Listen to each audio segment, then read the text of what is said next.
Santo. Bienvenidos a este día de convocatoria semanal que el Padre Bueno Jehová Dios ha tenido desde un principio para tener comunión con todos sus hijos de pacto. Feliz y bendecido día de victoria.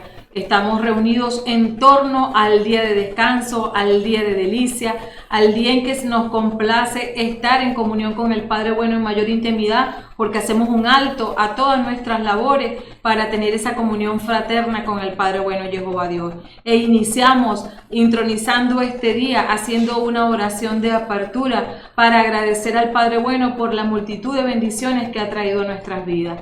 Gracias, Padre Santo, bueno y fiel, porque siempre has tenido todo preparado para cada uno de tus hijos. Has diseñado desde un comienzo este día maravilloso, en donde haces un alto a todas tus labores para tener comunión con tus hijos de pacto en este día de descanso oportuno. Nosotros también lo hemos hecho porque así tú lo has diseñado desde un comienzo.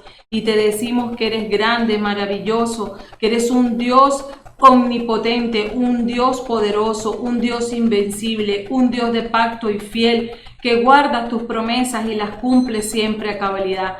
Eres un Dios verdadero al que adoramos, al que servimos y al que reconocemos como el inmenso creador de todo cuanto hay y cuanto existe. Gracias, Padre Bueno, por tener diseñado este día en donde podemos abrir nuestro corazón con mayor placidez, porque no tenemos que estar atentos a nada de lo cotidiano, sino centrado en ti y tu divina voluntad. Bendito eres, Padre Bueno, bendito es tu santo nombre y bendito este día para agradecer una semana victoriosa en ti, una semana en donde has obrado prodigios para cada uno de tus hijos de pacto. Estamos inmensamente agradecidas por el respaldo que has tenido con cada uno de nosotros. Eres un Dios maravilloso, siempre atento, siempre escuchando el clamor de tus hijos que te adoran.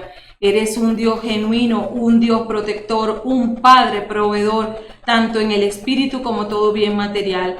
Te decimos que te amamos, que estar junto a ti es la mejor bendición que tenemos, es la mayor decisión que hemos tomado, porque reconocemos tu grandeza, reconocemos tu señorío, tu poder y el dominio que tienes en todo lo creado. Bendito y alabado sea tu santo nombre, bendito sea y glorificado tu santo trono. Amamos tu gobierno y nos rendimos plenamente a Él en el nombre de Yeshua. Amén, amén y amén. Y por eso decimos gozoso que el Shabbat es nuestra delicia. El Shabbat es nuestra delicia. ¡Feliz Shabbat Shalom! ¡Feliz Shabbat Shalom! Queda aperturado este Shabbat Shalom.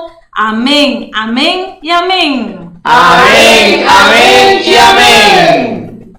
Damos inicio a las lecturas del segundo Shabbat del 10º mes bíblico. La primera lectura está tomada del libro de Números, capítulo 6, versos del 22 al 27. Jehová dijo también a Moisés: Di a Aarón y a sus hijos, así bendecirán a los hijos de Israel.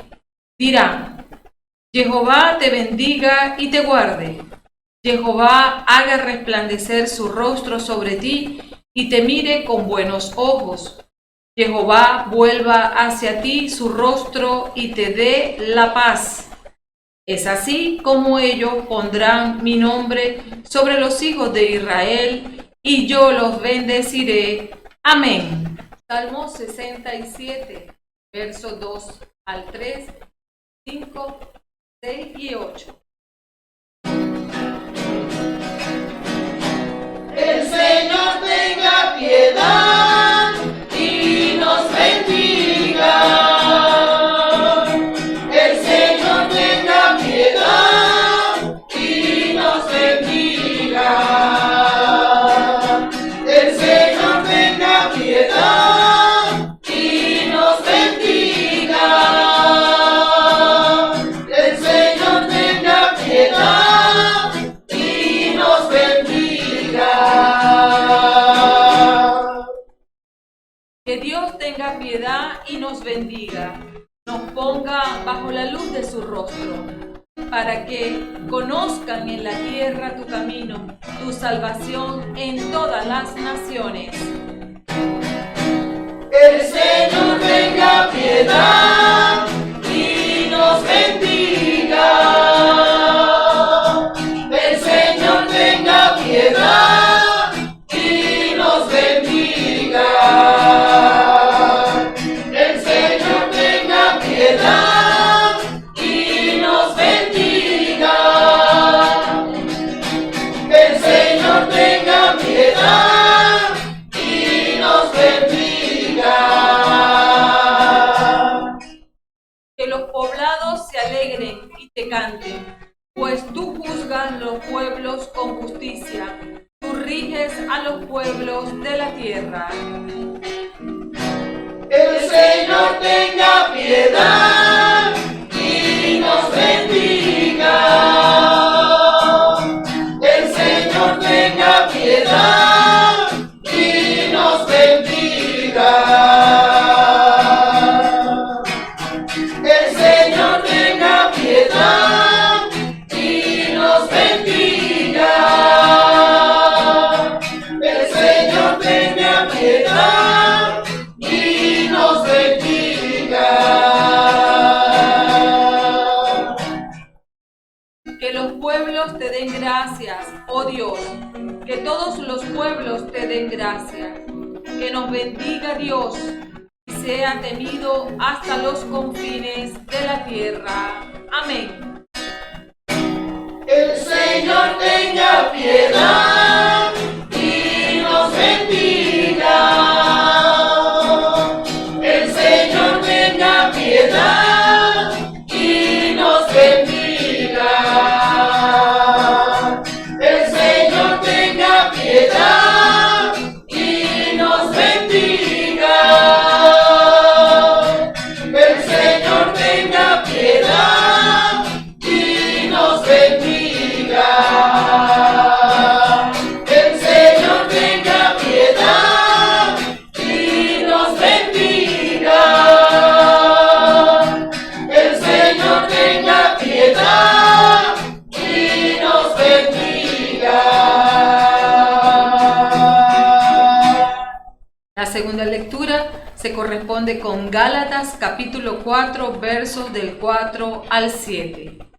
Pero cuando llegó la plenitud de los tiempos, Dios envió a su Hijo, que nació de mujer y fue sometido a la ley, con el fin de rescatar a los que estaban bajo la ley, para que así recibiéramos nuestros derechos como hijos. Ustedes ahora son hijos, y como son hijos, Dios ha mandado a nuestros corazones el espíritu de su propio Hijo, que clama al Padre, Abba, o sea, Padre, de modo que ya no eres esclavo, sino hijo, y siendo hijo, Dios te da la herencia. Amén. Evangelio de Lucas, capítulo 2, versos del 16 al 21. Fueron apresuradamente y hallaron a María y a José con el recién nacido acostado en el pesebre. Entonces contaron lo que los ángeles les habían dicho del niño. Todos los que escucharon a los pastores quedaron maravillados de lo que decían. María, por su parte, guardaba todos estos acontecimientos y los volvía a meditar en su interior. Después, los pastores regresaron alabando y glorificando a Dios por todo lo que habían visto y oído, tal como los ángeles se lo habían anunciado. Cumplidos los 8 días, circuncidaron al niño y le pusieron el nombre de Jesús, nombre que había indicado el ángel antes de que su madre quedara embarazada. Amén. La ley espiritual está tomada de Lucas 2, verso 14. Gloria a Dios en lo más alto del cielo y en la tierra paz a los hombres. Esta es la hora de su gracia. Los versos de complemento en número 6, los versos del 24 al 26. Jehová te bendiga y te guarde. Jehová haga resplandecer su rostro sobre ti y te mire con buenos ojos. Jehová vuelva hacia ti su rostro y te dé la paz. Gálatas capítulo 4, el verso es el 7. De modo que ya no eres esclavo, sino hijo, y siendo hijo, Dios te da la herencia. En el Salmo 67, el verso es el 6. Que los pueblos te den gracias, oh Dios, que todos los pueblos te den gracias. La ley y complemento sin referencias de citas bíblicas dice así: Gloria a Dios en lo más alto del cielo, y en la tierra paz a los hombres. Esta es la hora de su gracia. Jehová te bendiga y te guarde. Jehová haga resplandecer su rostro sobre ti y te mire con buenos ojos. Jehová vuelva hacia ti su rostro y te dé la paz. De modo que ya no eres esclavo, sino hijo, y siendo hijo, Dios te da la herencia. Que los pueblos te den gracias, oh Dios, que todos los pueblos te den gracias. El título es el siguiente: Sujetos a Yeshua, somos hijos de Jehová. Amén. Introducción. Hoy continuamos con la meditación sobre el magno acontecimiento de la cosmovisión bíblica del Creador, Jehová de los ejércitos. Yeshua HaMashiach se hizo carne, cumpliéndose en él la promesa que el justo juez enviaría a quien es nacido de la simiente de la mujer, engendrado por su propio Ruach HaKodesh, para salvar al mundo de sus pecados. Consecuentemente, el nacimiento del Mesías prometido estuvo precedido por señales en el cielo, el sol, las estrellas y en la tierra. El día de su nacimiento, los ángeles se unieron a los hombres para alabar al Creador, porque es bueno y su amor queda de manifiesto en todas sus obras. Adán y Eva comieron del fruto prohibido y así entró el pecado en la creación. Experimentaron la separación inmediata de su Hacedor y desde ese momento toda la creación comenzó a anhelar la redención. Los profetas del Antiguo Testamento hablaron acerca de un Mesías que vendría. Durante siglos los israelitas esperaron esperanzados. Sin embargo, debieron de haberse preguntado, ¿por qué Dios está esperando tanto tiempo? Y tal vez hasta dudaron de que viniera algún día. Pero había un panorama más grande que ellos no podían ver.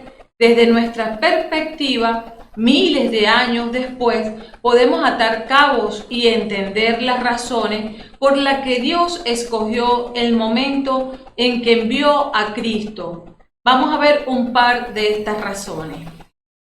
Cuando Alejandro Magno conquistó gran parte del mundo, extendió el idioma griego por todo el imperio en crecimiento. Entonces los hebreos tradujeron el Antiguo Testamento al griego y como resultado muchas más personas pudieron escuchar la verdad y conocer al Salvador. Después, los romanos derrotaron a muchos pueblos y construyeron nuevas carreteras para los viajes. Las carreteras y los mares eran más seguros durante su gobierno que en épocas anteriores, por lo que fue más fácil para los discípulos de Yeshua difundir el mensaje del Evangelio. Ahora vemos claramente que Dios no se retrasó. Él conocía el momento perfecto para enviar a su Hijo y de la misma manera, aunque las situaciones de nuestra vida parezcan sin sentido, recordemos que nuestro omnisciente Dios conoce el tiempo oportuno para resolverla y por lo tanto podemos confiar en Él. Amén. Con respecto al Evangelio de Lucas 2, versos de 16 al 21, iniciamos con el diagnóstico. Mientras que Mateo sitúa el nacimiento de Yeshua contra el fondo del reino de Herodes, Lucas lo sitúa contra el fondo del imperio romano. Cayo Julio César Octaviano es llamado Augusto o César Augusto como reconocimiento del Senado por unir fracciones que se encontraban en guerra dentro de Roma, dando paso a la Pax Romana o la paz romana, siendo el primer emperador del Imperio Romano. Rigió hasta su muerte en el 14 después de Cristo, con un total de 58 años de gobierno. Fue reconocido por haber traído la paz a la tierra. La época pacífica de su reinado fue entre el 27 a.C. y el 14 después de Cristo. Yeshua nació justo en el medio de estos años de paz. El contraste entre Augusto y Yeshua no podía ser más grande. Uno vive rodeado de esplendor en la capital del mundo, mientras que el otro nace en una azúcar en una colonia menor. La ironía es que la mayoría de la gente recuerda a Augusto hoy en día solo porque Lucas lo menciona en su evangelio, mientras que a Yeshua, el rey más grande conocido y es mencionado a diario en todo el planeta. Por aquellos días salió un decreto del emperador Augusto por el que se debía proceder a un censo en todo el imperio. El propósito de esta encuesta era asegurarse de que toda la gente esté contada y que se le requiera para pagar impuestos. José y María embarazada subieron de Nazaret de Galilea a Belén de Judea, a la ciudad de David.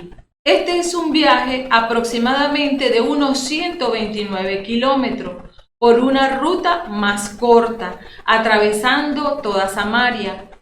Fuera a pie o montado en burro, el viaje llevaría varios días y sería difícil para una mujer embarazada. Este viaje explica por qué Yeshua de Nazaret nació en Belén, la ciudad de David, cumpliéndose así la profecía de Miqueas 5:2. En la región había pastores que vivían en el campo y que por la noche se turnaban para cuidar los rebaños. Y esto lo vemos en el verso 8. El ser pastor era un trabajo solitario y sucio y no atrae a las personas que tienen mejores opciones. ¿Por qué? Porque los pastores encuentran difícil observar sus obligaciones religiosas. ¿Quién cuidará de las ovejas mientras asisten a la sinagoga? ¿Cómo pueden ser fieles a sus obligaciones rituales en una sociedad que separa a los buenos de los malos según el cumplir de tales obligaciones religiosas? Se les apareció a ellos un ángel del Señor, siendo esta la tercera anunciación de los ángeles. La primera fue a Zacarías en Lucas 1, versos del 5 al 20. La segunda a María en Lucas 1, versos del 26 al 38. En cada caso, el recipiente de la anunciación responde adorando a Jehová Dios. Así lo vemos en Lucas 1, 46 al 55, en Lucas 1, del 67 al 72 y en Lucas 2, verso 20. Y quedaron muy asustados, lo dice el verso 9. Hoy en día, los ángeles se proyectan como mujeres jóvenes y atractivas y a menudo se proyectan cumpliendo los deseos de alguien. La realidad es que la apariencia de los ángeles representa el poder de Dios y es una cosa para temer. El ángel les dijo, no tengan miedo en el verso 10. Y estas son las mismas palabras usadas por los ángeles en la anunciación a Zacarías en Lucas 1:13 y a María en Lucas 1:30. Hoy, en la ciudad de David ha nacido para ustedes un Salvador, que es el Mesías y el Señor. En el verso 11, sentirían la necesidad de un Mesías que les salvara de los romanos. Yeshua, sin embargo, ha venido a salvarle de sus pecados, como lo vemos en Lucas 77, 1:77, en el capítulo 5, verso 20, en el capítulo 7, verso 47, en el capítulo 11, verso 4 y en el capítulo 24, verso 47. Los romanos piensan de Augusto como un salvador porque calmó el desacuerdo e inició la Pax Romana. Sin embargo, la paz de Augusto resulta frágil. Tras su muerte, otros hombres asumirán el poder, hombres como Nero y Calígula, cuyos nombres serán sinónimos de traición y crueldad. Los ángeles presentan un Salvador que continuará su obra de salvación a todo lo largo de la historia humana. El Salvador del primer siglo también es el Salvador del siglo XXI. El Salvador de Israel es el Salvador del mundo. De pronto, una multitud de seres celestiales aparecieron junto al ángel y alababan a Dios con estas palabras. En el verso 14, gloria a Dios en lo más alto del cielo y en la tierra paz a los hombres. Esta es la hora de su gracia y que constituye la ley espiritual de la hermenéutica de hoy. Los ángeles le dan la bienvenida al nacimiento de Yeshua. Más adelante, la multitud le dará la bienvenida en Jerusalén diciendo: bendito el que viene como rey en nombre del Señor. Paz en el cielo y gloria en lo más alto de los cielos. En Lucas 19, verso 38. En la tierra paz a los hombres, dada por Dios, no significaba el final de la hostilidad humana en la tierra. La Shalom de Dios es la vida que se experimenta de forma plena, rica y completamente de acuerdo con la voluntad de Jehová Dios. En las lecturas de hoy tenemos que el verso 16, veamos esto que ha sucedido como título. Fueron apresuradamente y hallaron a María y a José con el recién nacido acostado en el pesebre. Los pastores obedecieron el mandato del ángel con prisa. Gente más sofisticada quizás titubearía y tendría preguntas que hacer y problemas que considerar. ¿En qué se estarían metiendo? ¿Cuáles podrían ser las ramificaciones de su participación? Gente simple encuentra más fácil el obedecer porque están acostumbrados a seguir órdenes y no sienten la necesidad de estar en control. No tienen una imagen pública que proteger. Gente simple sirve mejor y el Señor necesita servidores, gente que obedezca. En los versos de Lucas 2 del 17 al 20 tiene como título: todos los que oyeron se maravillaron. Entonces en el verso 17 contaron lo que los ángeles le habían dicho del niño. Una vez que hemos sido privilegiados con la presencia de Jehová Dios, entonces tenemos la responsabilidad de compartir la experiencia con otros, de correr la palabra, de proclamar el evangelio. En el verso 18, todos los que escucharon a los pastores quedaron maravillados de lo que decían. ¿Y quiénes son los maravillados? José y María, seguramente. Los pastores, de cierto, también aquellos a quien los pastores relatarán esta historia en los próximos días. En el verso 19, María por su parte guardaba todos estos acontecimientos y los volvía a meditar en su interior. Nuevas madres aman todo de sus bebés. Así es natural que María ame este relato tan maravilloso que los pastores le cuentan y que ella confiera estas cosas en su corazón. Dios la asignó para esta misión y ella se embarcó en esta misión dispuestamente. En el principio no podría comprender todo lo que seguiría. Al desplegarse la vida de Yeshua, ella se preguntaría acerca de los caminos tan sorprendentes en los que se encuentra.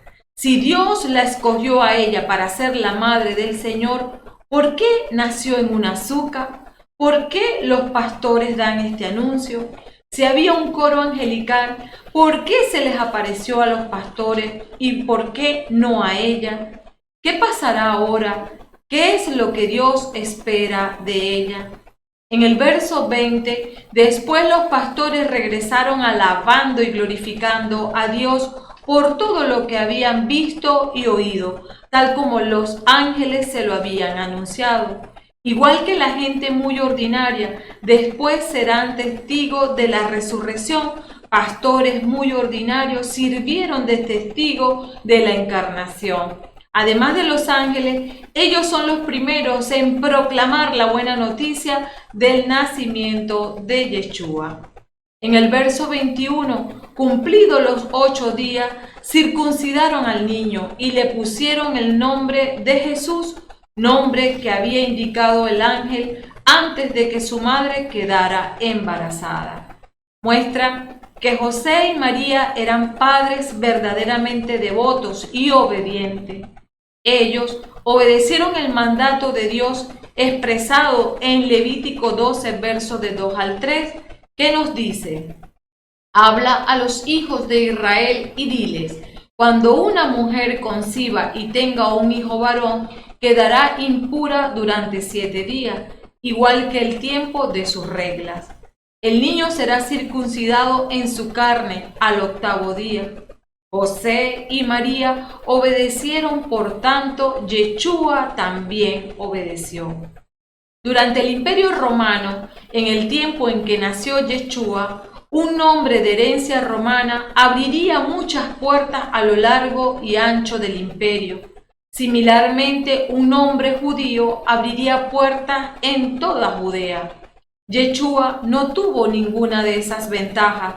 De hecho, el nombre con el que fue bautizado era uno de los nombres más comunes en la época y lugar donde él nació. El nombre Yeshua, del cual recibimos Jesús por medio de la traducción griega, fue tan común que arqueólogos han descubierto más de 70 tumbas con el nombre de Yeshua, proveniente del tiempo de Jesús.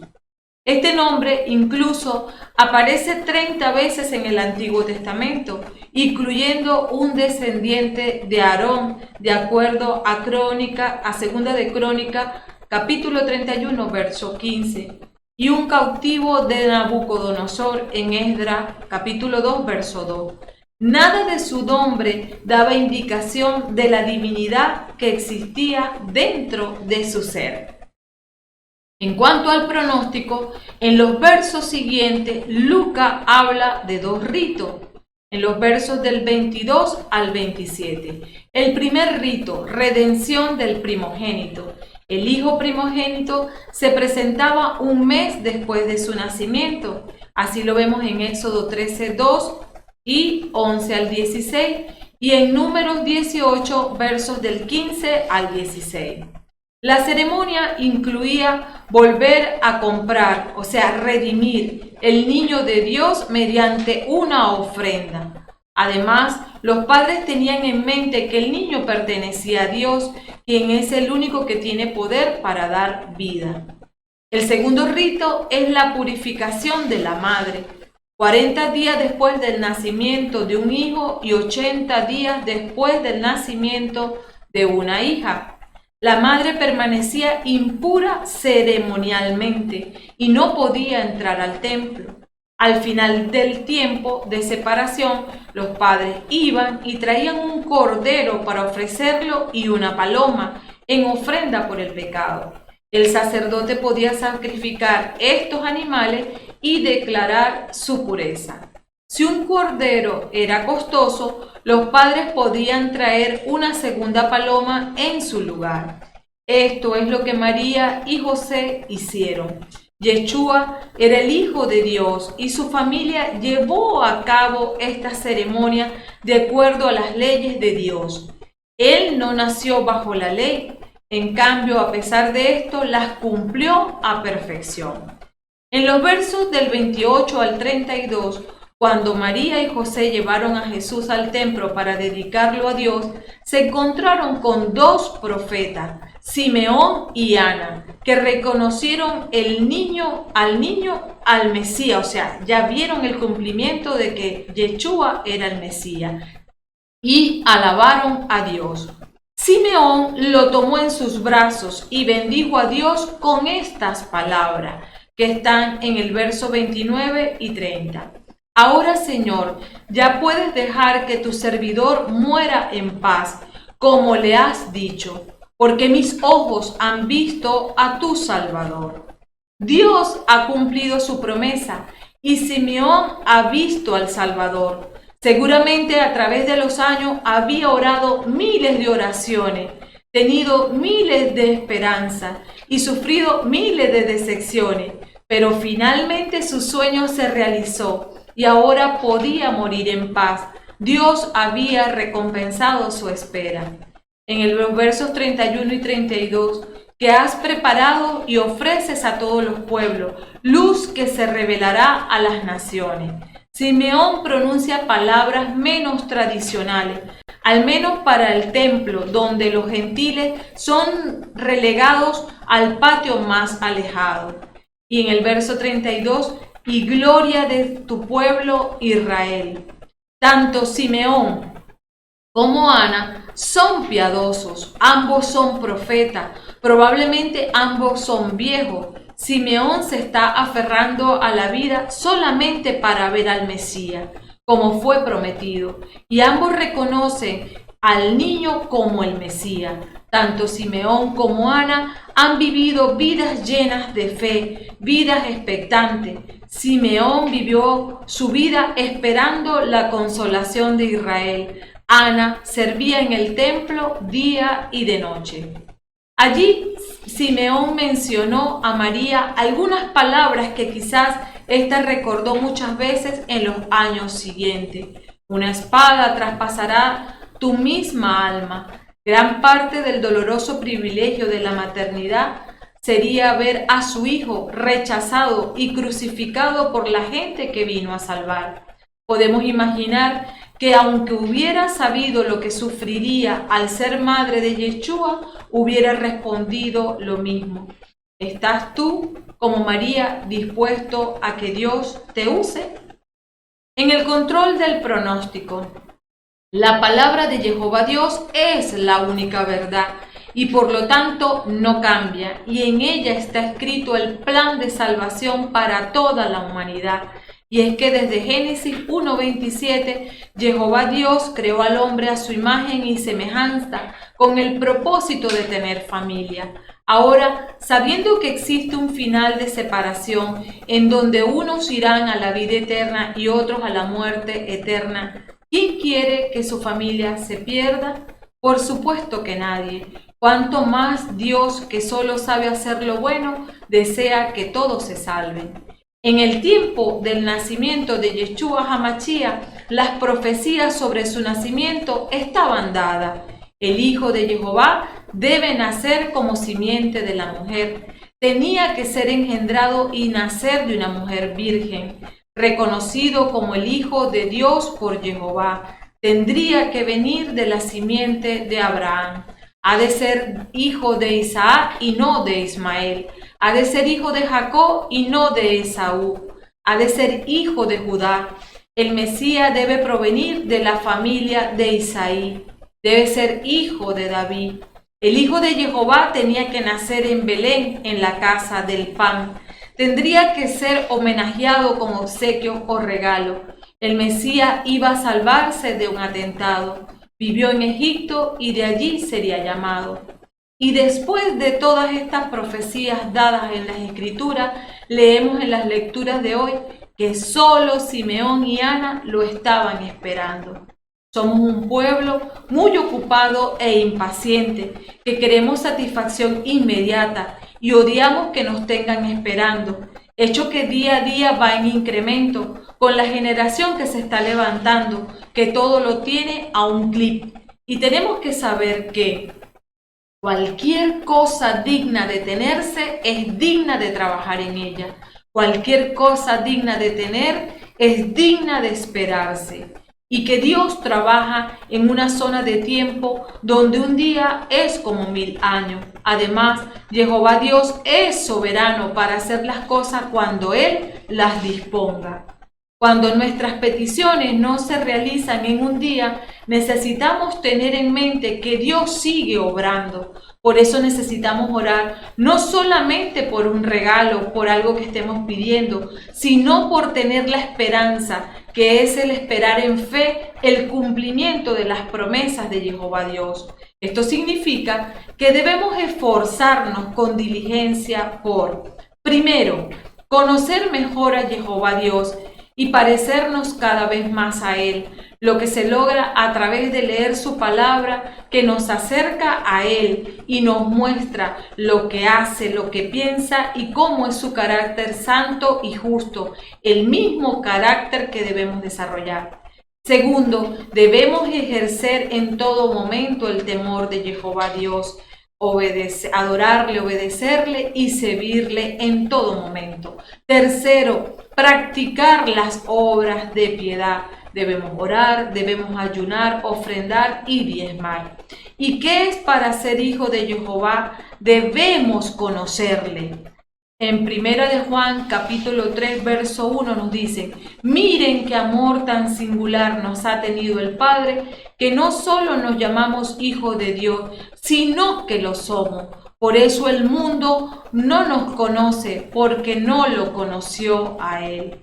La parucía, al igual que la primera venida de Yeshua HaMashiach, está profetizada y anunciada por Él mismo y por sus apóstoles. Desarrollemos, pues, sujetos a Yeshua, el ser hijos de Jehová Dios y aguardar pacientemente su segunda visitación. Juan 14, versos del 6 al 7 nos dice: Jesús contestó: yo soy el camino, la verdad y la vida. Nadie va al Padre sino por mí. Si me conocen a mí, también conocerán al Padre, pero ya lo conocen y lo han visto. Conservemos la santidad, porque sin ella nadie verá a Dios. Primera de Corintios, capítulo 6, versos 17 y 18 nos dice: por eso, salgan de en medio de ellos y apártese, dice el Señor. No toquen nada impuro, y yo los miraré con agrado. Yo seré un padre para ustedes, y ustedes serán mis hijos e hijas, dice el Señor, dueño del universo. Amén. Con respecto a la primera lectura, de número 6, versos del 22 al 27, en el diagnóstico tenemos: así como el azul del cielo es mayor que las nubes de la tierra, de la misma manera las riquezas de su bendición son mayores que nuestras necesidades. Pero una nube muy pequeña puede ocultar el azul del cielo. Las nubes se levantan de la tierra y son cambiantes y pasajeras. El azul es eterno. Su bendición es la que enriquece. En primer lugar, vamos a analizar el otorgamiento de la bendición.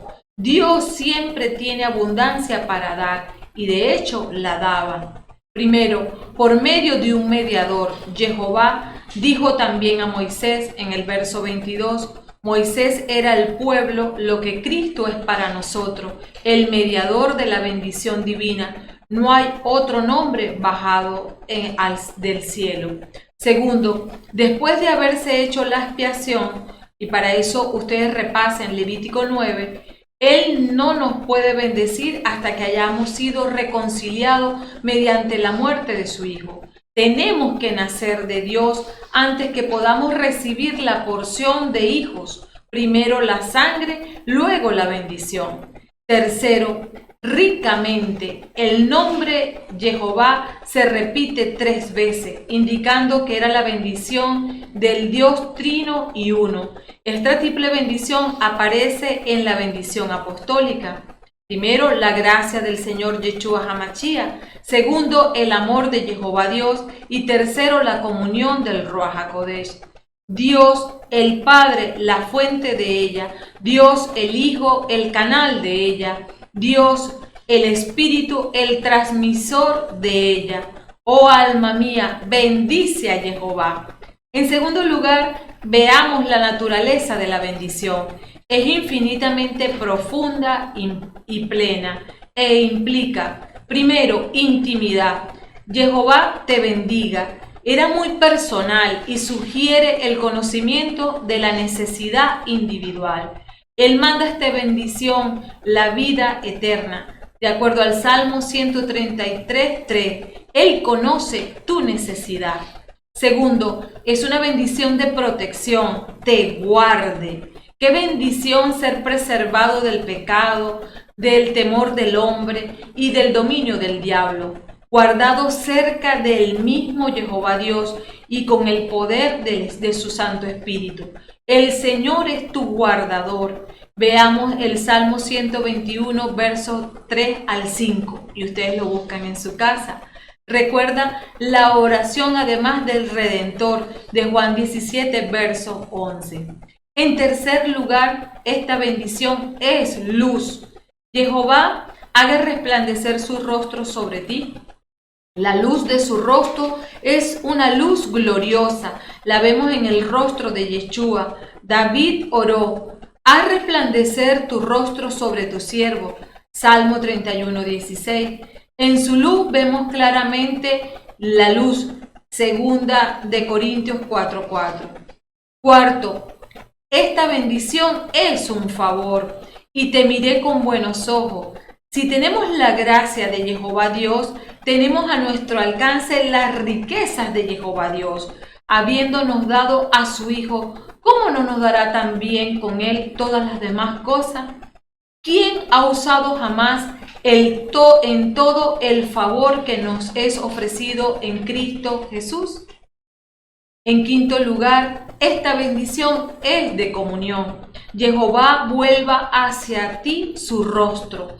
Su propio rostro sobre ti significa el goce consciente de su propia presencia personal. Bienaventurados son, oh Señor, los que caminan a la luz de tu rostro.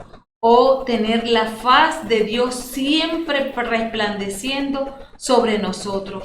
¿Cómo cegaría nuestros ojos a las atracciones y seducciones de la tierra? Sexto, esta bendición proporciona paz y te dé la paz, la shalom.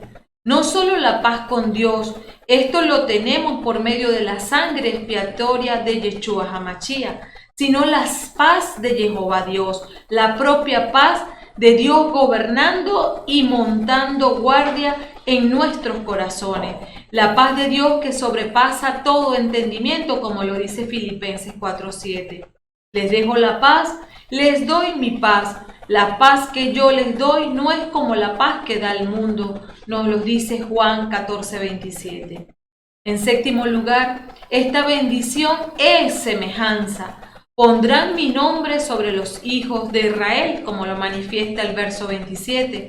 Y es que poner su nombre sobre nosotros significa poner su naturaleza en nosotros. El nombre de Cristo, el ungido, es puesto sobre nosotros cuando recibimos la unción del Espíritu Santo. El llenado del Espíritu es la puerta a la plenitud de la bendición. Pondré mi nombre sobre ellos y los bendeciré.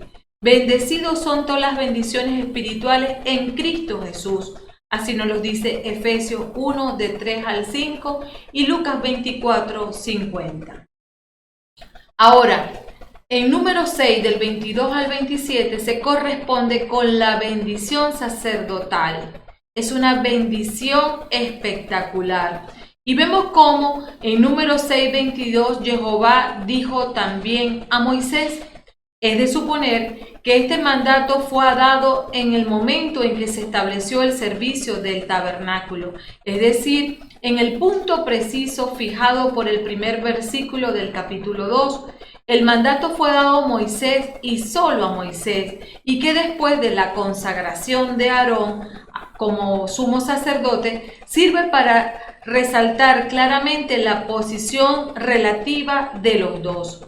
Aarón y sus hijos solos, como los representantes oficiales del Señor, podían bendecir en su nombre y poner su nombre sobre la gente. Pero la fórmula de la bendición le fue entregada al mismo Aarón a través de Moisés, como el representante personal del Señor, el mediador de la antigua alianza.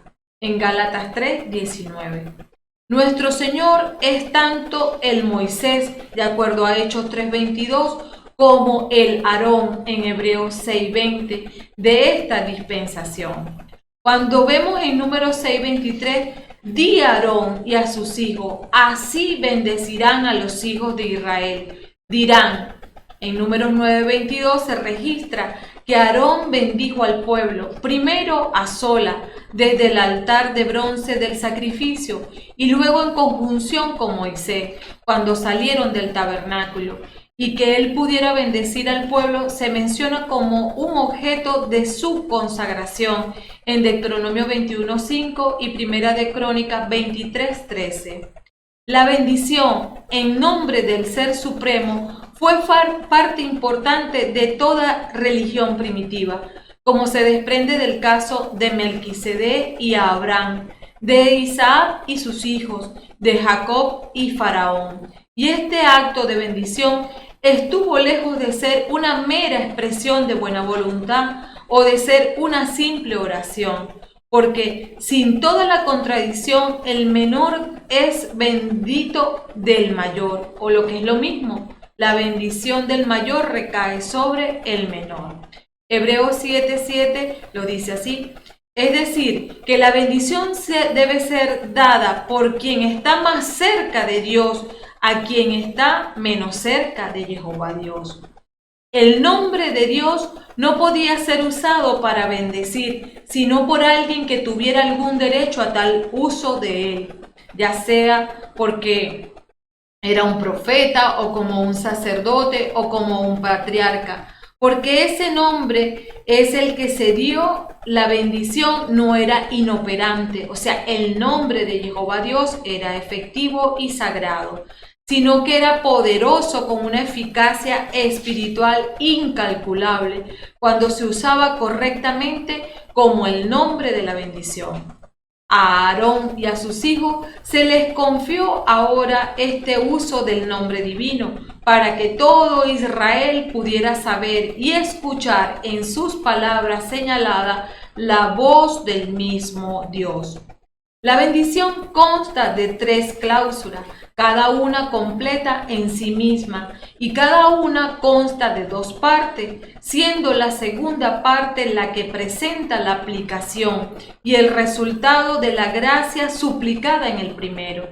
Es así como tanto en su forma como en su contenido, esta bendición es una de las más profundas y fecundas de todos los oráculos divinos. Y esto ciertamente podíamos haberlo esperado, porque Dios nunca es tan entera y absolutamente el mismo como en una bendición. En Números 6:24, Jehová te bendiga y te guarde. Entonces aquí vemos los 2 componentes, lo que es la bendición y cómo va a ser la aplicabilidad. De los versos 24 al 26 se mencionan 3 veces el nombre de Jehová, y este triple uso del nombre divino es una sombra de la Trinidad Santa. Es algo que no se puede probar y que ni siquiera habría sugerido tal idea al sacerdote que la dio o las personas que recibieron la bendición. Para ellos, la forma triple simplemente añade belleza y plenitud a la bendición, como lo afirma Eclesiastés 4:12. La verdadera pregunta es si el Antiguo Testamento fue escrito para nosotros. Ahora vamos a ver Primera de Corintios capítulo 9 verso 10. No, eso ha sido escrito para nosotros. A nosotros se refiere la Escritura cuando dice que el labrador espera algo de su trabajo y que el que trilla tendrá parte en la cosecha. También vemos Primera de Corintios capítulo 10 versículo 11. Todo lo que le sucedió tenía valor de ejemplo y fue escrito para instruir a los que vendrían en los últimos tiempos, es decir, para nosotros. En 2 de Timoteo capítulo 3 versos del 15 al 16 se nos dice: Además, desde tu niñez conoces las Sagradas Escrituras. Ellas te darán la sabiduría que lleva a la salvación mediante la fe en Cristo Jesús. Toda escritura está inspirada por Dios y es útil para enseñar, rebatir, corregir y guiar en el bien. Y si el Dios de los judíos era en verdad el Padre de nuestro Señor Jesucristo, como lo vemos en Juan 5:17, pero Jesús le respondió: mi Padre sigue trabajando y yo también trabajo. Y en Juan 8:54, Jesús les contestó: si yo me doy gloria a mí mismo, mi gloria no vale nada. Es el Padre quien me da la gloria, el mismo que ustedes llaman nuestro Dios. Si es así, no podemos dejar de ver en esta bendición una declaración del triple ser de Dios, y no podemos dejar de creer que Él quiso que viviéramos tal declaración, velada ciertamente a los ojos de los judíos, pero lo suficientemente claro para quienes somos de Cristo. En Números 6:25 nos dice: Jehová haga resplandecer su rostro sobre ti y te mire con buenos ojos. El rostro de Dios es su persona vuelta hacia el hombre. Y es que primero su rostro escondido o apartado es desesperación y muerte, como se lee en Deuteronomio 31:17 y Deuteronomio 31:18 y en Job 13:24. Segundo, su rostro vuelto contra el hombre es destrucción y muerte.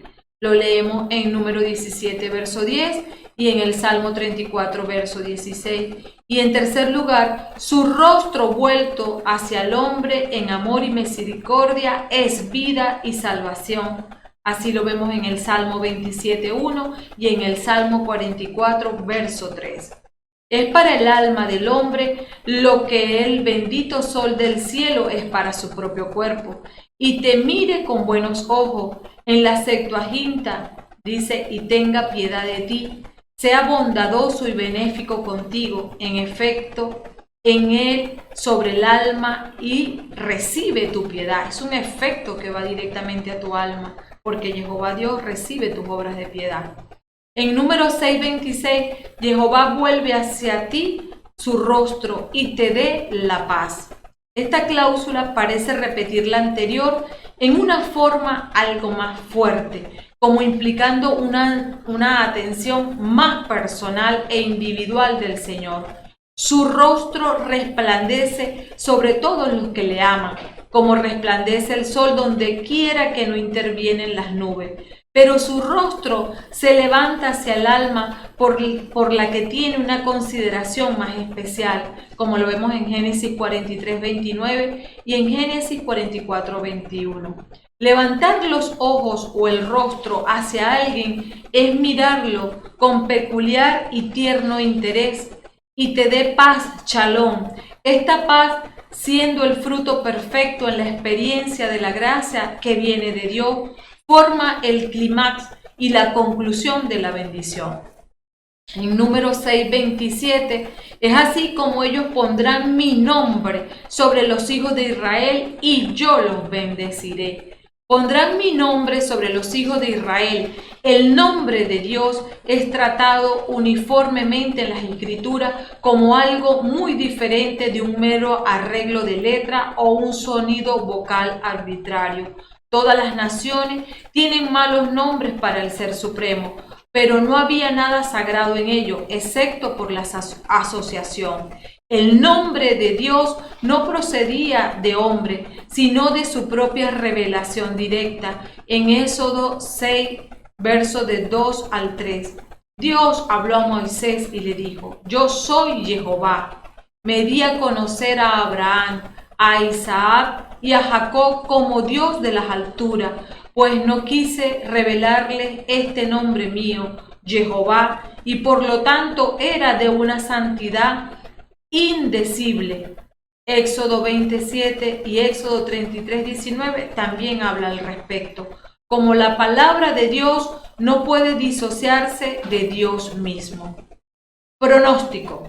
En el capítulo 7 nos dice que el día en que Moisés terminó la morada, la ungió y la santificó con todo su mobiliario, y que después de la consagración del altar y de todos sus utensilios, los jefes de Israel, jefes de los clanes y de las tribus que habían presidido el censo, hicieron una ofrenda a Jehová.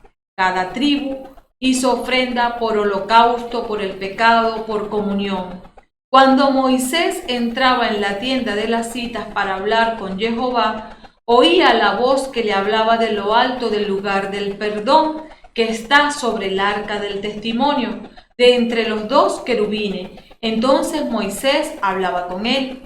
El pueblo de Dios obedeció todos sus mandatos, de hacer la tienda de la cita, de cómo santificarla, de llevar ofrendas a la dedicación del altar una vez que fue consagrado, y con ello Jehová Dios hablaba con Moisés, tal cual un padre habla con sus hijos. Se hizo un Dios cercano para Israel. En el capítulo 8, los levitas son consagrados a Jehová. Ellos son la parte de Israel que me ha sido dada, y yo los he recibido a cambio de todos los primogénitos, es decir, que los que salen primero del seno materno en Israel. Los he tomado de entre los israelitas y se los he dado a Aarón y a sus hijos para que sirvan en la tienda de la cita y atraigan la misericordia sobre los hijos de Israel. A partir de este momento, los levitas se hicieron cargo del servicio en la tienda de la cita, a las órdenes de Aarón y sus hijos, como Jehová lo había mandado a Moisés. Dios conserva un orden, y solo los cortados y apartados moran en su presencia. Es un Dios santo que exige a toda la comunidad de los hijos de Israel que sean santos como Él es santo. Ya lo ha expresado en Levítico 19:1. En el control del pronóstico, poner el nombre de Dios es el nombre del pacto sobre el pueblo. Tenía un significado real. Nadie podía hacerlo sino por su expresa dirección. Y cuando se hizo así, hubo una realidad invisible respondiendo a la forma audible. Con el nombre pronunciado en bendición, vino la bendición misma, vino la providencia especial y la presencia de Dios para habitar al menos en aquellos que eran dignos de ella. Ser hijo de Dios requiere permanecer en un estándar de santidad alto, que se conquista a través de mantenerse en obediencia a su palabra, transitando los pasos de Yeshua HaMashiach, quien nos reconcilió con el Padre, haciéndonos sus hijos y así poder estar en su presencia y recibir de su bendición. Siendo el Ruach HaKodesh la máxima herencia dada a los que obedecen, de acuerdo a Hechos 5:32, y el ayudador requerido para poder permanecer en santidad e integridad, pues en nuestra fuerza nada somos. Como hijos de Jehová Dios, estamos llamados a ser de bendición para aquellos que están bajo nuestra cobertura. Primero, a través del propio testimonio de vida. Segundo, proclamando una bendición que libera, sana y prospera a quien la recibe porque está sustentada en las promesas de Jehová Dios. Tercero, haciendo que nuestros hijos aprendan a amar a Jehová Dios sobre todas las cosas y a reconocer a Yeshua como el Mesías Salvador, a quien deben imitar, seguir y obedecer. Cuarto, que aprendan la importancia de permanecer cortados y apartados para el uso exclusivo de Dios, que rinde frutos de bendición eterna. Quinto, enseñarles a buscar el reino de Dios y su justicia en todo tiempo, y que luego vendrá la bendición como añadidura de intimidad, protección, luz, favor, comunión, paz, semejanza de Jehová Dios a nuestras vidas. Amén. En la segunda lectura de Gálatas 4, versos del 4 al 7, escuchen el diagnóstico. En el contexto de las lecturas de hoy, el apóstol Pablo inicia este capítulo 4 comparando al niño y al esclavo. Y dice, mientras el niño del dueño de la casa es un niño, no tiene ninguna ventaja sobre los esclavos, a pesar de que es dueño de todos ellos. Eso está en el verso 1. Ahora, pensemos en una casa rica con un joven que está destinado a heredar todo lo que su padre tiene. Cuando es solo un niño, tiene menos libertad en comparación con la autoridad que un esclavo de alto rango tiene en el hogar. Sin embargo, el niño está destinado a heredar todo y el esclavo no. De hecho, el heredero está bajo el estricto cuidado de tutores y cuidadores hasta el tiempo señalado por el Padre. Ahora viene la comparación de nuestra propia condición espiritual. Primero, somos hijos de Dios por la fe en Cristo Jesús, como lo dice Gálatas 3:26. Segundo, somos herederos según la promesa, Gálatas 3:29. La ley ha sido nuestro tutor, así lo dice Gálatas 3, versos del 24 al 25. ¿Para qué? Para velar por nosotros cuando todavía éramos hijos. Ahora, Gálatas 4, verso del 4 al 5, la liberación de los herederos de su esclavitud.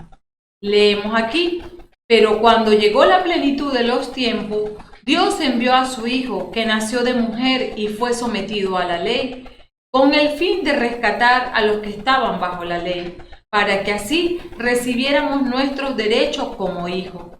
¿Por qué? Por asumir el rol de esposa de Yeshua HaMashiach.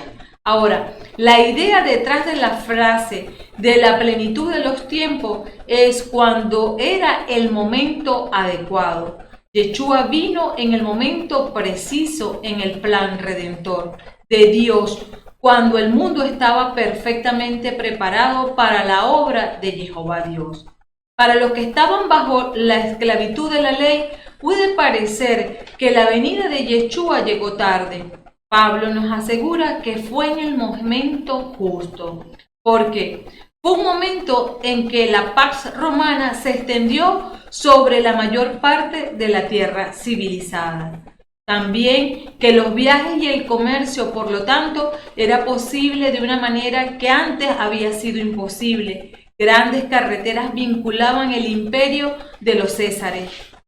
Otra manera era que sus diversas regiones se unieron mucho más por el lenguaje omnipresente de los griegos. Además, el hecho de que el mundo estaba sumido en un abismo moral tan bajo que incluso los paganos clamaron auxilio. También que el hambre espiritual era evidente en todas partes y que el tiempo era también justo porque los 483 años profetizados por Daniel fueron llegando a su fin, como lo vemos en Daniel 9, versos del 24 al 26. Lo que hizo que el momento perfecto para la venida de Cristo y la pronta expansión del evangelio cristiano. Ahora, cuando dice que nació de mujer y fue sometido a la ley, Yeshua no solo vino como el Hijo de Dios, sino también como uno nacido de mujer, a partir de la simiente de la mujer, nacido bajo la ley. El Hijo eterno de Dios en el cielo añadió a la humanidad su divinidad y se convirtió en un hombre nacido de mujer, nacido bajo la ley, y que ya vimos en el Evangelio cómo cumplió todos los ritos exigidos por la ley. Ahora, en el verso 5, con el fin de rescatar a los que estaban bajo la ley, para que así recibiéramos nuestros derechos como hijos. Porque Yeshua es Dios, Él tiene el poder y los recursos para redimirnos. Porque Yeshua es hombre, Él tiene el derecho y la posibilidad de redimirnos. Vino a comprar fuera del mercado de esclavos, de la esclavitud del pecado y de los elementos del mundo. John Newton, el hombre que escribió el himno más popular y famoso en Estados Unidos, el Amazing Grace, sabía cómo recordar esto. Él era un hijo único cuya madre murió cuando él tenía solo 7 años de edad. Se convirtió en un marinero y se fue a mar a los 11 años de edad. Cuando creció, se convirtió en el capitán de un barco de esclavos y tenía una mano activa en la terrible degradación y la inhumanidad de la trata de esclavos. Pero cuando tenía 23 años, el 10 de marzo de 1748, cuando su barco estaba en peligro inminente de hundirse frente a las costas de Terranova, clamó a Dios por misericordia y la encontró. Nunca olvidó lo increíble que fue Dios, lo que había recibido a pesar de que él era tan malo. Para mantenerlo fresco en su memoria, fijó en la pared sobre la repisa de su chimenea en el estudio donde él estaba las palabras de Deuteronomio 15:15. Acuérdate que tú también fuiste esclavo en la tierra de Egipto y que Jehová tu Dios te dio la libertad. Por esto hoy te doy este mandato. Si nosotros tenemos fresco en nuestra mente lo que fuimos y lo que somos ahora en Cristo Jesús, vamos a hacer todas las cosas muy bien. Sería suficiente de que fuésemos adquiridos fuera del mercado de esclavos, pero la obra de Dios por nosotros no termina solo allí, porque nos elevó a un lugar de hijos e hijas de Jehová Dios por adopción. Pablo tiene probablemente en mente la costumbre romana de adopción, donde los hijos adoptados se les dio absolutamente iguales privilegios en la familia y el mismo estatus como hijos herederos. Todo ser humano es un hijo de Dios en el sentido de esta estrecha relación adoptiva que Pablo describe aquí. En este sentido, debemos entender que hay hijos de Dios e hijos del diablo. Juan 1, versos del 12 al 13 nos dice: pero a todos los que lo recibieron le dio la capacidad para ser hijos de Dios, al creer en su nombre. Han nacido no de sangre alguna, no por ley de la carne, ni por voluntad de hombre, sino que han nacido de Dios. ¿Por qué? Por creer, por obedecer. Ahora, Juan 8:44 dice: ustedes tienen por padre al diablo y quieren realizar los malos deseos de su padre. Ha sido un homicida desde el principio, porque la verdad no está en él y no se ha mantenido en la verdad. Lo que se le ocurre decir es mentira, porque es un mentiroso y padre de toda mentira. Entonces, en el diablo no está la verdad de la palabra y es un espléndido mentiroso. Por eso, cuidado si la palabra no está en ti y si también eres un mentiroso. En este sentido, ganamos algo en Yeshua que es mayor que lo que alguna vez poseyó Adán.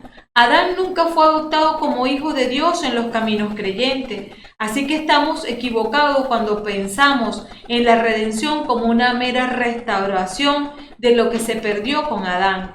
Estamos concebidos más en Yeshua de lo que Adán nunca tuvo. Ahora, en los versos 6 y 7, aquí celebramos nuestra filiación. Ustedes ahora son hijos. Y como son hijos, Dios ha mandado a nuestros corazones el espíritu de su propio Hijo, que le clama al Padre, Abba, o sea, Padre.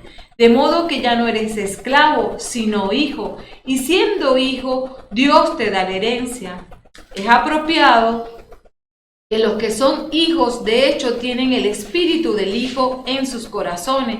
Esto nos da el derecho y la capacidad de gritar papá a nuestro Padre como lo hizo Yeshua a su Padre. Algunos piensan que la traducción de la idea de Abba como papá es demasiado íntimo e incluso impropio. Abba es un arameo cariñoso, diminutivo de padre. Se utiliza en la intimidad del círculo familiar y pasó sin cambio al vocabulario de los cristianos del habla griega. Tenemos acceso a la misma intimidad con el Padre que Yeshua HaMashiach tuvo. Yeshua se dirige a Dios Padre como papá cuando oró Abba Padre, registrado en Marcos 14:36. Tenemos que llamar a Dios Padre, a Jehová, el Señor de la eternidad, papá. Nunca debemos negarnos a nosotros mismos la intimidad y el afecto que esta frase expresa, que esta palabra expresa. Sabemos que somos hijos e hijas de Dios por el testimonio del Espíritu Santo en nosotros. Como Pablo escribió en Romanos 8:16, el Espíritu asegura a nuestro espíritu que somos hijos de Dios. Por lo tanto, el propósito de Dios no era solo para conseguir nuestra filiación por medio de su Hijo, sino para asegurarnos de que por medio de su Espíritu, Él envió a su Hijo para que podamos tener la condición de hijo. Y Él envió a su Espíritu para que podamos tener también la certeza de ello. Ahora, cuando dice el Espíritu de su propio Hijo, el Espíritu Santo puede ser llamado el Espíritu de Dios o el Espíritu de Cristo. Esto se debe a la naturaleza de Dios que es constante entre las personas de la Trinidad. Aquí, el Espíritu Santo es llamado el Espíritu de su Hijo porque la idea de nuestra filiación se basa en la filiación a partir del pacto matrimonial con Yeshua HaMashiach. Nos hacemos uno con su propio Espíritu. Entonces, nuestra filiación se basa en lo que somos en Yeshua. Sin embargo, hay importantes diferencias entre nuestra filiación y la filiación de Yeshua. Él es el Hijo unigénito, de acuerdo a Juan 3:16, haciéndole un hijo por naturaleza esencial. Somos adoptados hijos e hijas de Dios, hechos hijos por un pacto matrimonial de Dios, pero tenemos los mismos derechos. En primer lugar, somos liberados de la esclavitud. Entonces se nos declara hijos por hacernos uno con Yeshua en su sangre, en pacto matrimonial, y por tanto adoptados en la familia de Jehová Dios. Entonces, como hijos, somos hechos herederos. Ahora, los herederos heredan algo. ¿Y qué es lo que heredamos?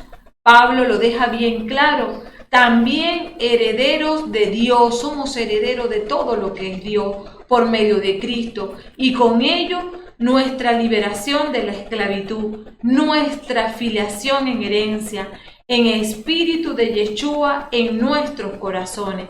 Nuestra condición de herederos de Dios son todos los derechos de nacimiento que nos ha dado en Yeshua a partir del cambio de estado matrimonial en Él. Todo esto que recibimos a través de Cristo son cosas que deberíamos estar viviendo y disfrutando cada día de nuestra vida cristiana. En cuanto al pronóstico, Pablo escribe estos versículos de una forma muy personal, la relación que desarrolló con los Gálatas, porque Pablo los conoció sin Cristo. En los versos del 8 al 10, Pablo les predicó y ellos recibieron el mensaje y a Pablo con amor, en los versos del 11 al 15. Pablo pide que demuestren celo por él, porque les predicó el verdadero evangelio, en los versos 16 al 18. Pablo demuestra su dolor y preocupación por los hermanos, deseando estar con ellos y encaminarlos, en los versos 19 al 20. La decisión de elegir entre vivir bajo los elementos del mundo o como un hijo de Dios es lo que está manifestando Pablo en estos versos. En el verso 8, en otros tiempos no conocían a Dios y sirvieron a los que no son dioses. El apóstol estaba hablando del hecho de que los Gálatas antes habían sido idólatras. El país de los Gálatas en Asia Menor estaba entregado completamente a la adoración de los ídolos antes de que Pablo los evangelizara. En el verso 9 nos dice: pero si ahora conocen a Dios, o más bien Dios los ha conocido a ustedes, ¿cómo pueden volver a normas y principios miserables y sin fuerza? ¿Quieren ser de nuevo sus esclavos? La esclavitud es natural cuando no conocemos en intimidad a Dios. Y recuerde que justamente conocer es eso, es intimar con Jehová Dios. Y cuando servimos a cosas que no son de Jehová Dios, estamos lejos de conocerle porque estamos en idolatría. Ahora, ¿por qué alguien que conoce el verdadero Dios y que ha sido puesto en libertad quiere ponerse bajo esclavitud nuevamente? Siendo que esto es lo que los gálatas están haciendo. Al volver al legalismo, los gálatas no están recurriendo a un nuevo error, pero sí volviendo a la vieja idea de una relación con Jehová Dios por medio de las obras externas y no a través de haber sido reconciliado por la sangre de Yeshua HaMashiach. ¿Cómo pueden volver a normas y principios miserables y sin fuerza? Estos elementos del mundo son débiles porque no ofrecen ninguna resistencia, sino que son miserables porque no otorgan ninguna riqueza. Lo único que pueden hacer es traernos de nuevo a la esclavitud. Los falsos maestros entre los gálatas exigían la observancia de días, meses, estaciones y años y otros asuntos legalistas, actuando como si esto les llevaría a un plano más elevado de espiritualidad. Pero todos estos elementos débiles sobre el legalismo que ellos se traen llevan a la esclavitud. Pablo no se refiere aquí a los mandamientos establecidos por Jehová Dios, sino a la doctrina y tradiciones impuestas por hombres sobre el cumplimiento de esos mandamientos de Jehová Dios. Es decir, la ley de hombres impuesta sobre la ley de Jehová Dios. Es como aquel que ha sido discipulado en Yeshua HaMashiach, aprende a guardar el Shabbat y luego se deja influenciar por la doctrina de hombre que dice que Yeshua HaMashiach lo abolió. Yeshua abolió las restricciones impuestas por los hombres en el Shabbat, pero no el mandamiento de Dios de guardarlo. Pablo parece sorprendido de que alguien se convierta de la libertad de Yeshua a este tipo de esclavitud, y es que el fariseísmo legalista abastece a la carne, poniendo el foco en lo que se logra para Dios y no en lo que Yeshua hizo por nosotros. Y es que ni siquiera ellos reconocen a Yeshua como el HaMashiach. La libertad de Yeshua nos da la condición de hijos y una herencia rica, pero no va a entender nunca a nuestra carne. El verso 19 dice: hijitos míos, de nuevo sufro por ustedes dolores de alumbramiento, hasta que Cristo haya tomado forma en ustedes. Pablo tiene los dolores de parto para que Cristo sea formado en ellos. Pablo se mantendrá trabajando hasta que Yeshua se forme en ellos. Este es un patrón que se encuentra en todo ministerio bíblico. La palabra de Dios que cae de los labios del apóstol o ministro entra en el corazón del oyente. Y es el Espíritu Santo quien la fecunda esa palabra, de manera que produce frutos de fe. De esta manera, cada cristiano es un padre espiritual que forma a Cristo en los corazones de sus oyentes. Cuando dice, hijitos míos, mi discípulo es un hijo espiritual, una relación especial. Primero, las personas que ganas para Cristo son tus hijos espirituales. Segundo, Dios te dará discípulos de acuerdo a su corazón. Juan 17:6. Tercero, son tus hermanos menores que necesitan de ti para crecer espiritualmente. 4. Enséñales el Evangelio y todas las cosas que sabes, como lo establece Mateo 28, 19, 20 en la Gran Comisión. 5. Cuida de ellos y ora por ellos, es tu responsabilidad. Y Pablo dice, de nuevo sufro por ustedes dolores de alumbramiento, y es que cuesta tener hijos en la fe, porque primero sufre el dolor de sus caídas en los versos 9 y 10. Sufre el dolor de sus infidelidades en el verso 11. Sufre el dolor de su ingratitud en el verso 18. Y sufre el dolor de sus ofensas en el verso 20. El sufrir es porque no han decidido ser modelados a imagen y semejanza de Yeshua HaMashiach. En la formación de cada discípulo está invertida la vida del formador, que pone de su vida para entregar la palabra que ha recibido sin contaminación para que transforme otras vidas. Ahora dice, hasta que Cristo haya tomado forma en ustedes. Y es que la meta de Pablo es que logren la madurez en Cristo, como es la meta de todo el que forma discípulos para Yeshua HaMashiach. Primero, que sean como Cristo. El plan de Dios es que seamos siempre como Cristo. En 1 de Pedro 2, verso 21 nos dice, para esto han sido llamados, pues Cristo también sufrió por ustedes, dejándoles un ejemplo, y deben seguir sus huellas.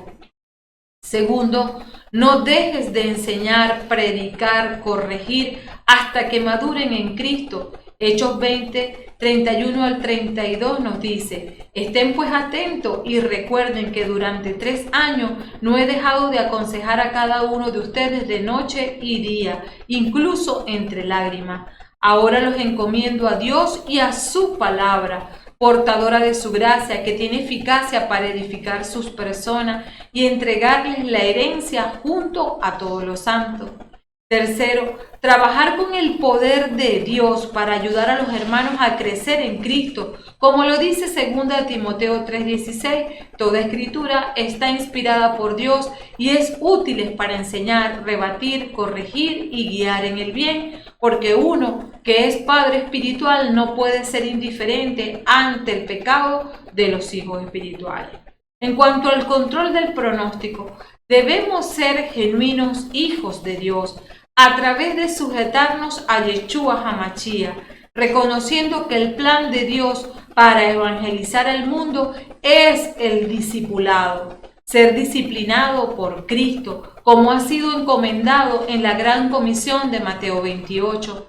Es enseñar y entrenar a otros para vivir en la santidad y la integridad que exige el reino de Jehová Dios, que difiere de la doctrina y tradiciones de hombre, en donde prevalecen las obras externas, en donde no hay salvación, de manera que siendo discípulos de Cristo sean capaces también de ganar a otro.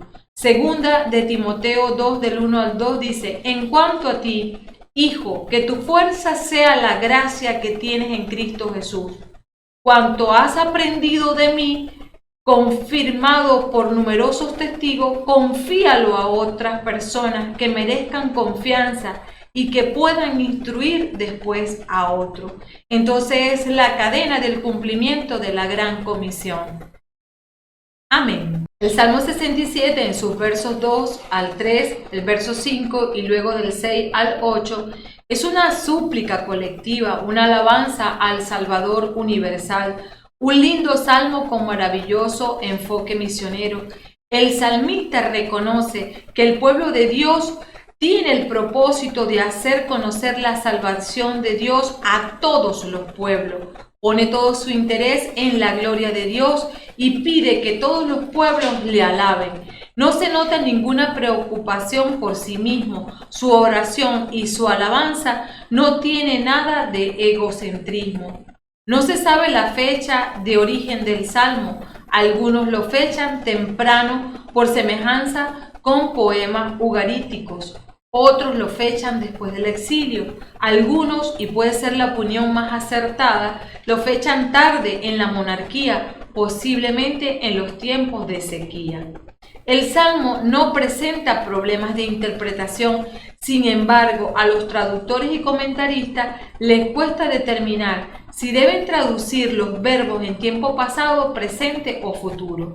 Solo el verbo dará en el verso 6 es perfecto en hebreo, que a menudo indica tiempo pasado. Todos los otros son imperfectos o subjuntivos, que te alaben, Una posibilidad es traducirlo como subjuntivo o tiempo presente, como algo que constantemente sucede. Otra posibilidad es la que se usa para tiempo futuro en unas versiones como la Reina Valera. En el verso 2, que Dios tenga piedad y nos bendiga, nos ponga bajo la luz de su rostro, nos bendiga y haga resplandecer su rostro, se basa en la bendición aarónica de número 6 del verso 24 al 26. Vale notar que en Jerusalén, en una tumba del tiempo de sequía, los arqueólogos han encontrado esta bendición escrita en un rollo de cobre. La bendición de Dios se manifiesta en el bienestar total de la vida, tanto física, emocional y espiritual, del individuo y de la comunidad. Es una bendición que es integral.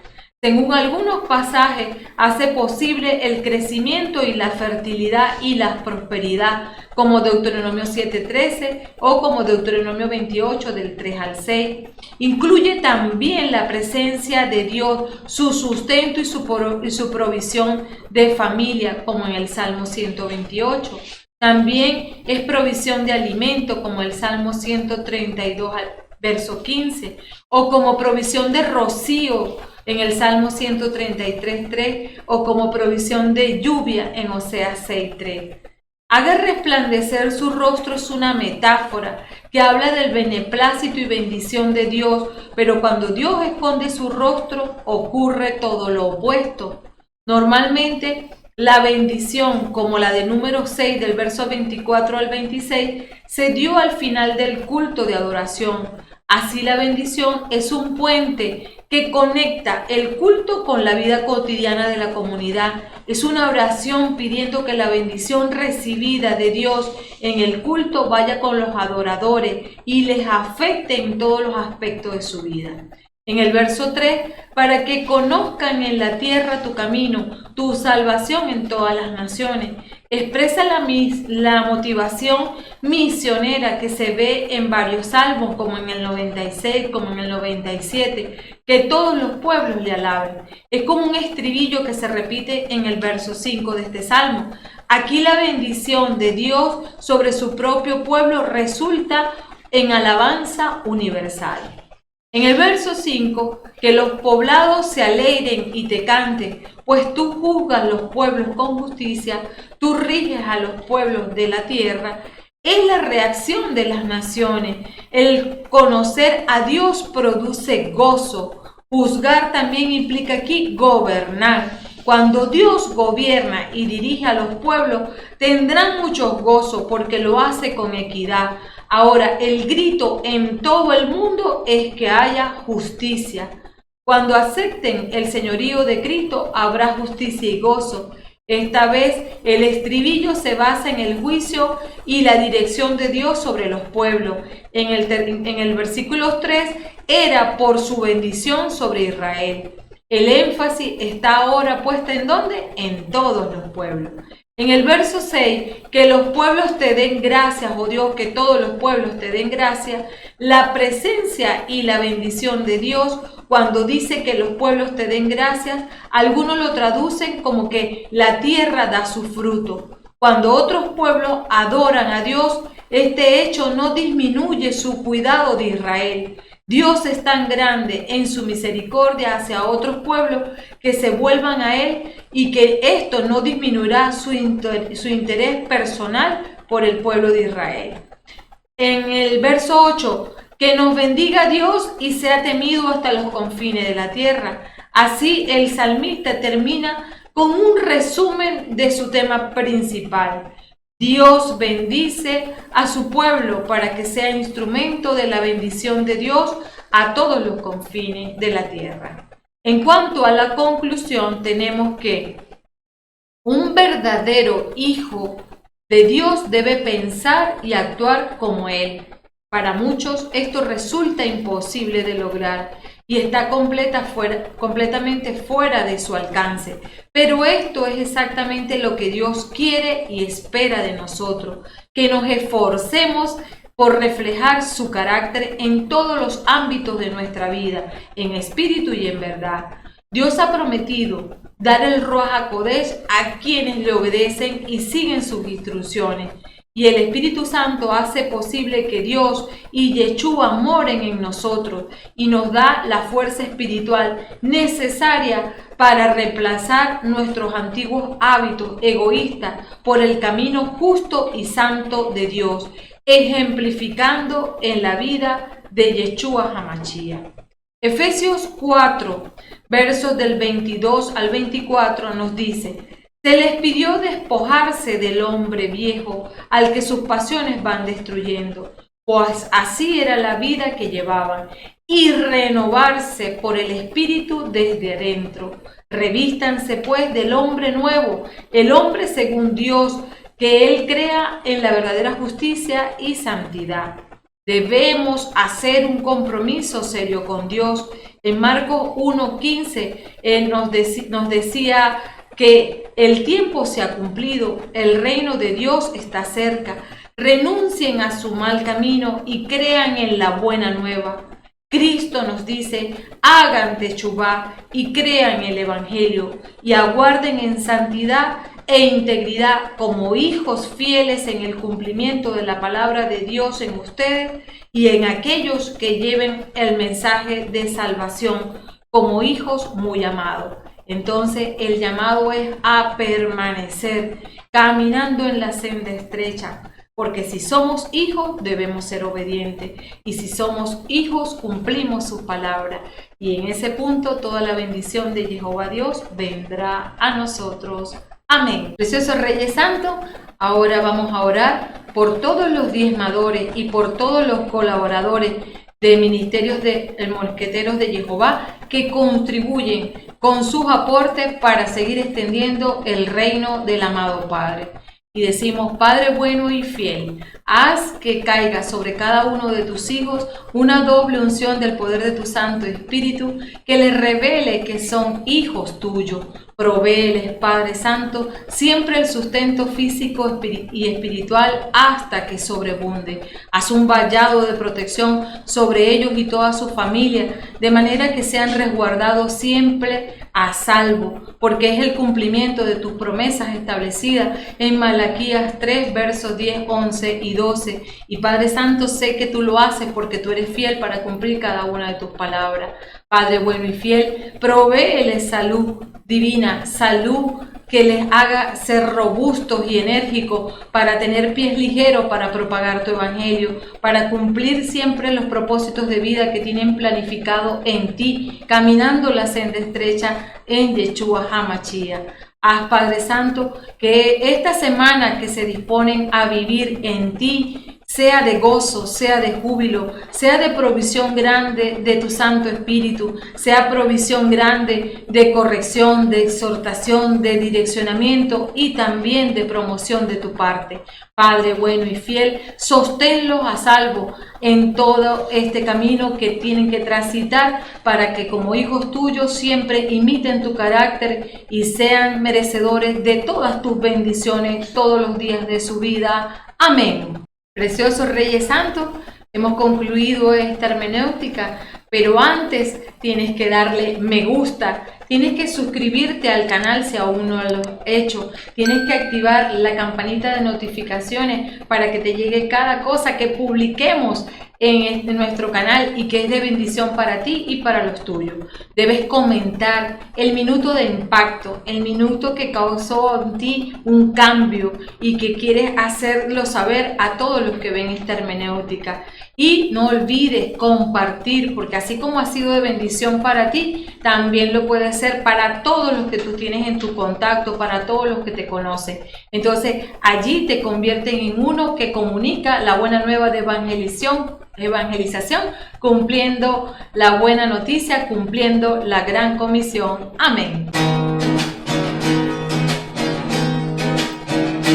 Los que esperan en Jesús, los que esperan en Jesús, como las águilas,